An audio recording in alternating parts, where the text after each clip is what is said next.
since we last checked in on Bobbi Althoff. Around a year and a half ago, I actually declared her the biggest industry plant I had ever witnessed hit the podcast scene. Hi guys, welcome to the Really Good Podcast with your host Bobbi Althoff. Basically, this woman came out of nowhere and had some huge guests like Drake, Mark Cuban, and other celebrities on her. All right, yeah. Normally you get a couple. You ain't going straight A-list. You might start C, B, maybe B-list celebrities off some connections, but the book was already out on her that her and Drake had like the same talent agency. If I'm wrong, correct me in the comments. I may be wrong, but it was something along the lines that somebody knew somebody that knew Drake. That's how she got the Drake interview.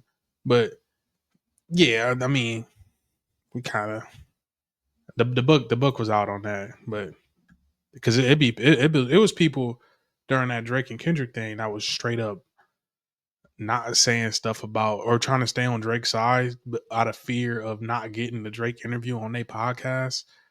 But hey, she just get her off the bat her first year podcast, and it's kind of crazy.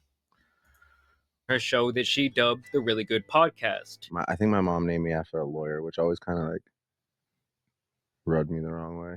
Within a week of the Drake interview, Bobbi was being represented by one of the top talent agencies and getting mainstream publicity. For this reason, people began to call her an industry plant because the only content that she had made online before this was essentially a spoof of mommy blogger TikTok content, where she did garner millions of followers, mainly moms all around the country who liked her sarcastic brand of humor. There is nothing more embarrassing than walking around with one of these. Everyone knows how it got there. They know what you did. She claims that she parlayed this TikTok career into another career in podcasting after she offered her followers $300 if they could get a celebrity to come onto her podcast. It was like a finder's fee, right? You said if you can get a celebrity, I will pay you $300. Yeah. She says that this offer led to the episode with Funny Marco, which would in turn lead to her being in bed with Drake. You can picture... Okay, Funny Marco, I could understand though, bro. Like, I ain't saying Funny Marco ain't doing his thing. Like, he's successful. He funny.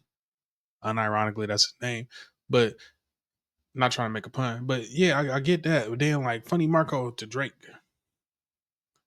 Funny Marco to Drake is in the same jump. Her to be like the slightly more successful Hawk Tuah girl. To me, their careers actually draw a lot of parallels to each other, but one had to tell the world her methods for sucking dudes off before she got thrown into the belly of the industry matrix. You know, they both had that type of lightning in a bottle rise to fame that left onlookers saying, damn. But at least, to be fair, at least she was doing the mom TikTok thing. She literally... had bro not been wanting to film, she was not wanting to film some content, they could have cut that out the video. Like at least Bobbi was actually putting out some content, trying to do something. Like Shorty was just right place, right time. Like outside that, to be fair. And this world is getting really f***ed up. But to be fair to Bobbi, she does seem a lot more intelligent than Hawk Tuah. Hawk Tuah. Hawk Tuah. Hawk Tuah. Say it aggressive. Like Hawk really. Tuah. Whatever happened to that chick, by the way? Anywho, I'm gonna go to bed, and I'll see you guys tomorrow. I guess she's still asleep. And with Bobbi having such an astronomical rise to fame in such a short period of time, and the fact that most people felt like she was directly biting... I was gonna let it slide, but that shit was so stupid. Did anybody listen to that podcast? Comment if you listen to that podcast. Golly. Her entire deadpan comedic style from Funny Marco himself, she started to get a lot of ridicule online. I don't think it helped that she missed her son's birthday party to be there in bed with Drake that day. You know, I flew all the way here you did. I really do appreciate on my daughter's that. first birthday. I wasn't going to bring that up. Mm-hmm. You missed your daughter's first birthday for To this. be here. Dark.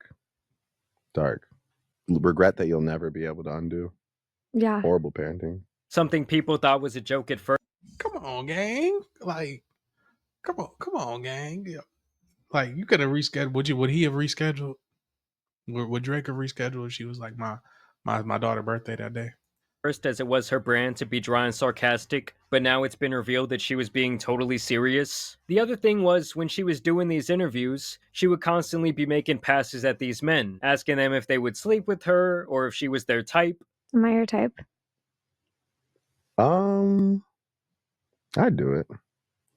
Thank you. Would you date someone that looks like me? Something that is not only strange to do as an interviewer, but also it got even more wild when people found out that she was still married. Strangely enough, the dude would actually file for divorce the very same month the Drake podcast came Didn't he have some bread? Didn't it come out that he has some G's? out, which led to quite a bit of speculation online. I'd do it. One thing I will say is that she was way ahead of her time when it came to the Drake mistreatment, deleting their interview right after it started going viral, and hating at his concert.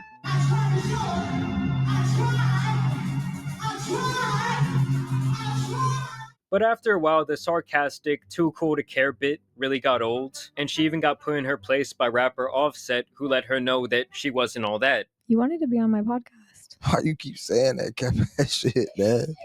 I honestly didn't even want to do this shit. I don't fucking do interviews. You heard, you already told me you looked me up. I'm walking out on bullshit.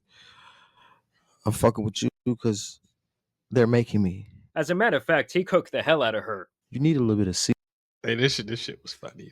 I'm gonna let him cook. seasoning. You ain't got no seasoning, man. You like a plain piece of chicken just on the thing. You pull it off and then you serve the dish. You need some motherfucking seasoning, man. You can leave now. This is my hotel. I paid for this motherfucker. You can leave now. And then she changed up her Do you think she was just burning up inside, like when he revealed? That's just embarrassing, cause he didn't even he was not playing into the skit at all, bro. Saying you can leave now, and knowing it ain't your hotel is insane work. Where'd you think that was gonna get? He already wasn't playing no more. Why would you keep going with the bit? I gave credit for not giving up the bit, but he was not going along with the bit no more. I'd have just cut the cameras.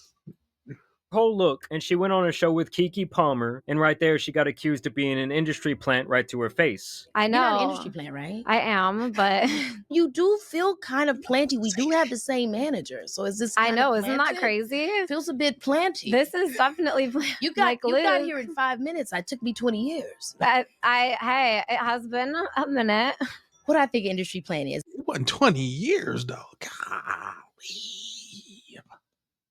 It's like somebody that has been like that is tied to someone else in the industry and uses those connections to capitalize, and they like have zero talent. I'm not an anythinger. I don't have any talents. And then people started to say that she was trying to manufacture moments. She had Ryan Garcia chasing her around the room like they were on the playground. Well, you run fast, man. He would later tweet out that they had this intimate situation after that was recorded, and she continued with this reputation that she was kind of being bounced around the industry. You got some close-up? I like to read people's messages, not get room tours. Let me read your messages. No. I don't like I'll let you read one message if you let me read one message. I delete all of my messages. Are you cleaning? I do. You don't? You keep your messages? I delete my messages. Yeah, you keep yours? People that delete their messages are cheaters. I'm not a liar or a cheater. I hate liars. And I feel like relevancy-wise, she kind of just came and went, and honestly, Hawk Tuah kind of took her spot online. Nowadays, Bobbi's channel and TikTok are mainly inactive, and the last couple of podcasts only garnered a small percentage of what she was averaging only a year ago. And I actually put myself through absolutely... I'm not gonna lie, I just saw a clip on TikTok that she was doing an interview with Drewski. And the clip I saw was pretty funny, I ain't gonna lie. Because of Drewski, but I think that's what's gonna save it, because Drewski been hot for years now. It's gonna be funny. Him not being serious and her not being serious is gonna work again. But she just redoing this. She rerunning the play all over again, like how she did with Funny Marco. Because Drewski don't care. It's gonna be funny. So that's at least. I don't know if the full thing, I gotta check on it, but like that's probably what's gonna save her right now and bring her back to relevance. Absolute agony by watching over an hour of Bobbi being interviewed by Forbes and Wired magazine. Bobbi Althoff, the deadpan podcast host America can't get enough of. Wow, a whopping 10K views. America just can't get enough. Obviously, her publicist got her this opportunity, as a lot of celebrities and online talent alike do this type of thing, so they can still try and seem relevant to their sponsors and other people kind of pouring money into their careers. And before we get into all the out of touch things she said during these interviews, I did want to tell you guys about today's video sponsor. Some of you already know my coworkers, Lola and Delilah, who frequently make cameos in the back of my videos. Both were actually rescued. Feeding my family means feeding them right. But Lola has food allergies that have led to expensive for dogs. I can rest assured, just look at them. Now Lola is in a chance to try Sundays. Buy dog collar, equipped it with 6 months of live GPS for active tracking. Jamari when checking out on Sundays for Dogs today. Now in these interviews, I actually did learn a lot about Bobbi, for the good and the bad. And after listening to her come up story actually doesn't sound that outrageous to me. For a few years before, I was on TikTok just doing brand deals posting. But she is honestly just not very likable. Coming up, she claims that she was posting 5 to 10 TikToks per day for years, where she routinely raked in millions of views, followers, and hundreds of thousands of dollars per year. But my goal for the first year of once I started getting views and getting followers was that every single day I had to have one video that I posted that got 1 million views. So I would keep trying and trying and trying. Now, using the Wayback Machine, I can see that her numbers do pretty much align with her story, but I do still think that after the Drake podcast, they really tried to make her this big thing, and it just kind of burnt out and then fell flat on its face for the same reason that Well, it makes sense though. Like I said earlier, like it looked like she was doing the leg work on TikTok and then transition to being a podcaster, which I think for like whatever team they was using, and this goes like people not taking TikTok that serious, but whatever team she had behind her, like I said, if they wanted to try and spring her like that, which I get it, you got to take your opportunities. Like it worked, but it didn't come without people calling her out for being an industry plant, and then her in interview saying that I am an industry plant with the Keke Palmer clip.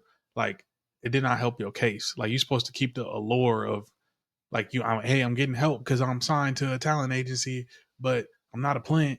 Like you is, but you're supposed to keep the allure that you're not. Which it was a double-edged sword using Drake, and because they was like, oh yeah, you out of here. Like where did you come from? Because people from that niche are watching Mom Talk is not in the podcast space with these black celebrities. And they're like, where the hell did she come from? So that's why I feel like it feel planty. industry plants in the music sector never stay hot because the fans they garner are so incredibly generic and fickle that they would just move on to the next trend like nothing. And one thing I did find very interesting in these interviews was the insistence that she has always been driven by wanting to be famous. I've always wanted to act or have some type of leg in Hollywood, kind of. So I felt, my family always says that if anybody in our family was going to end up where I ended up, it would be me because I was the most driven towards that. And even more by wanting to be rich. How do you become an influencer or creator? Just wanting to make money. She even says that the only reason she did podcasting and TikTok in the first place was because she saw how much money other people made doing it and got motivated. Mentally decided that she made like at least $300 a year on her podcast alone. And I was like, that's what I need to do next. Like, I need a podcast. And for someone who loves money so much, she seems incredibly lazy about her job. Multiple times she brags about the fact that she goes into her podcast doing little to zero research on her. But that, see, this is where when you move into the podcast space, it's like you gotta be like, take the Pivot podcast, for example, or $1 million worth of game. The people who they sitting down with, they want to sit down with. You just want the podcast for the bread. It ain't gonna work the same as TikTok because you could just pump out TikTok content, get brand deals, get PR, and really it like rinse and repeat formula. The people who like your content and follow you is gonna follow you for that because you're their favorite TikToker or their favorite mom on there. But to be a podcaster, they want to see a little bit of synergy, or to use Offset, what he said, some seasoning, some flavor, some interviewing techniques, some interest. And you went into it for the wrong reasons with the podcast, and everybody smelt it out. Everybody smelt it out. Even if you sit down with rappers whose images is like very well manufactured and very well put together on what they want to show you and what they want to portray, you gotta have the same thing with your podcast set up. Like you could be deadpan and act like you don't know what the hell going on or do no research, and then do your research with the questions a little bit. Like give them a little bit. Like who is sitting in there with the production that's just allowing her to do this? Even if you just give them a couple questions, give her a couple questions, a couple quick facts. Like have somebody do it for you. Like you can't be soulless in the podcast industry, bro. I'm sorry. Like even the people who don't know what they're talking about, even trying to have some type of something to it that keep people watching. Her guest that day. And what is your interviewing technique? Just no research, show up, and ask questions. I was researching how he interviews people, and I was like, oh God, this is a lot of work. Let me just go in there and know nothing. A lot of work. Because you just wanted bread. You just wanted bread. You should have just stayed in on niche or did something else. That's not a podcast. Golly. Like, come on now, man. It's so much work. And keep in mind, she's doing this in the face of two career journalists who do not look very amused. Is the notebook just for show? Because you kind of have it open and then paper on top of it. This is just my method. It's okay. This is my method. I'm a journalist, so I have my method. I was making around like $250 to $300 a year. 1,000. Yeah. From brand deals on TikTok. Wow. And 250 is great and all, but it's hard to come up with content with just me every day. $250,000 a year as an annual income is great and all. Yeah. It is great. It is great. That is amazing. I'm glad that's a good pause. 2%. Hey, yo, ass. Greed. Like,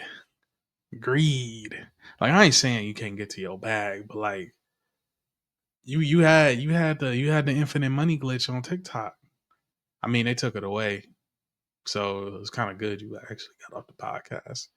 But like, if they never took TikTok away, come on, man. Like this could have worked out. Like your little niche thing could have worked on TikTok. You could have converted some of that 3.5 million to YouTube in another way, or with the management you had. You could have had a YouTube pop in, but. It's just a bad look because she just really wanted the bread. But the Drewski thing gonna bring her back, and it's pissing me off. The Drewski interview gonna bring her back. Watch, she's gonna be background, but it ain't gonna work because she in it for the wrong reasons. That interview gonna pop, and then we gonna be having the same conversation a couple months later. Yeah, she's out here making $300,000 per year, sound like a minimum wage job at Sonic, which I don't think is a winning strategy for gaining public favor. To me, above all else, it really just seems like there's really no passion in anything Bobbi does, and it's all strictly for the money or the clout, which in some fields can definitely work, but not in the entertainment industry. I hope that I go from D-list to A-list. That's my goal in 10 years. From D-list to A-list. Yes. She still insists over and over, though, that she would be fine going back to a job at Jersey Mike's. At the end of the day, if I had to go back and work at Jersey Mike's again to support myself, I'll make your sandwich for you. Yeah, I'm calm. Man, I don't believe that shit. I know he about to say the same thing. I do not believe that shit. Cause again, get to your bag. I ain't gonna hate on you getting to your bag, but like, come on, son. Keep it a bean. You will go back to doing mommy TikToks and getting PR and brand deals. That's what you will go back to doing. You ain't making no sandwich after you just touched 6 figures. Calling absolute bullshit on that, okay? She wasn't even cool with 300,000. And during these interviews, both of the interviewers indirectly question her rise to fame and make allusions to the idea that someone in the background pulls a lot of strings for her. What do you think is your appeal? Why do you think you became a thing? I'm not sure. I don't know. Why are you looking at me like that? Well, early on, I was like, is that a joke? Like, what is an industry plant? You guys, right. And I would just play into it because I was like, there's no way people actually think that. But then I realized, like, what people actually think. I did my reading. They actually think they really do. And I think that it makes sense. Like, from an outside looking in perspective, I can see why they would think that. Basically, it seems like nobody's buying her story. And at one point, she even cries over the hate that she receives online. Sometimes it's just constructive criticism. It can be a little mean, but yeah, it doesn't bother me too much. Other than that, when it comes to Bobbi, there were these pictures of men carrying her out of the club. Someone put together that she was allegedly dating this NFL player based on one of her posts, and then she got totally embarrassed when this dude did not want to claim her like that, denying the allegations on Twitter after they caught his ass in 4K. I mean, truly, there's nothing much worse than when you think you were in a full-blown relationship with someone, and it turns out they were hiding your ass the whole time or really don't want anything to do with you like that publicly. And so now she's been on TikTok crying. Just like hard to imagine finding someone who is truly good for you. It's hard to imagine there's a world where there's like someone who's actually meant for you. I mean, talk about a turn of events. She was online talking about it's time for her hoe phase. So what you doing for these 2 years? You gonna be a hoe? I have to do a hoe? Yeah. Maybe I will. I don't know. You said you married young and you have your 2 kids already and you're divorced. Isn't that what divorced people do after that? Just sleep around and have fun. And now she's recording herself tearing up on camera. And I got lonely. Met a guy around Thanksgiving. And I think things moved really fast. I don't know. I thought it was fucking fate. Clearly it wasn't. It was really sweet. It raised the bar for me, which sometimes sucks because then it's like, fuck. I didn't want the bar to be raised at all. Dating is just hard, you guys. Like, I'm here to tell you right now. We don't care. We don't care. Let me tell you, we don't care. I don't know, I always just think it's an interesting case study to see how quickly these individuals fall out of favor with the public. For her and the Hawk Tuah girl, it was like trying to live in a house with no foundation, like that bitch is up on stilts. All it really takes is a little adversity to knock that shit down. And listen guys, I truly think Drake owes this chick a room in his compound. Like, if he had not laid up with her in bed and put her on the map, this all likely would have never happened. Maybe Kendrick wouldn't even have dissed his ass. Maybe he was at home on his laptop and this is what sent him over the edge. He knew at this moment that Drake was not like him. In all seriousness though, Bobbi seems alright, but as far as her maintaining a career online, I just don't really see the longevity here, given her motivations are all wrapped up in clout, material possessions, and greed. Not to even mention the fact that it seems like she couldn't really give a damn about her podcast or producing it in a better way. But I want to know what you guys think about this latest Bobbi Althoff. Good video about Jamari, man. Like I said, I think the Drewski interview is coming. It came out after this one, so I think that's gonna bring her back into favor for a little bit, and then she gonna repeat the cycle because she in it for the wrong reasons. That's my thoughts. But overall, good video by Jamari, man. I'm gonna leave it linked below if you want to watch his without me pausing and chatting. But without further ado, man, I'm finna get us